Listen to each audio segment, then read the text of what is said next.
Hi friends, welcome to Shyam and lunch. అసలు కడియా ప్రింట్లు అనేది ఎప్పుడన్నా మీరు విన్నారా? నేను అసలు వినలా, ఎక్కడో చూసా. ఆ చూసింది మన ఫ్యాబ్రిక్స్ మీద మనం కడియా ప్రింట్స్ చేస్తే ఎలా ఉంటుంది అన్న ఆలోచన చేసి దాన్ని కడియా ప్రింట్స్ మీద చేయించాము.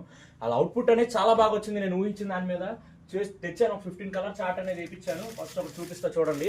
ఇదంతా హ్యాండ్తో చేయించిన కడియా ప్రింట్ అనమాట. చూడండి, హ్యాండ్తో వేపిస్తాం మొత్తం మనం.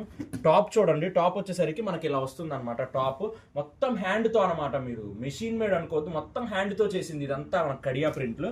వచ్చేసరికి బాటమ్ చూసుకోండి, బాటమ్ వచ్చేసరికి మనకి ఇది బాందినీ షేడ్స్ లాగా చేయించాము. దుప్పటా చూసుకోండి, దుప్పటా కూడా మనకి ప్రింట్ వస్తుంది అనమాట. దుప్పటా కూడా చాలా బాగుంటుంది చూసుకోండి. దుప్పటా కూడా పైన కింద మొత్తం బాందీ లాగా వచ్చేసేసి కిందంతా మనకి ఇలా ప్రింట్ వచ్చేస్తుంది అనమాట. కిందంతా బార్డర్ లో మనకి ఇదంతా మళ్ళీ హ్యాండ్తో చేయించాం. మొత్తం టై అండ్ డై మోడల్ లాగా అనిపిస్తుంది, బట్ టై అండ్ డై కాదు. బాతిక్ కనిపిస్తుంది, బట్ బాతిక్ కాదు. బాందిని అనిపిస్తుంది, బట్ బాందిని కాదు. వాటిలో కలర్ కలెక్షన్ చూసుకోండి. దాదాపుగా ఒక 15 డ్రెస్ మెటీరియల్ అనేది వేయించాము. వీటిల్లో కలర్ కలెక్షన్ కోసం స్క్రీన్ మీద కనిపిస్తున్న నెంబర్కి మెసేజ్ చేయండి. ప్రైస్ డీటెయిల్స్ కోసం స్క్రీన్ మీద కనిపిస్తున్న నెంబర్కి మెసేజ్ చేయండి. Thank you.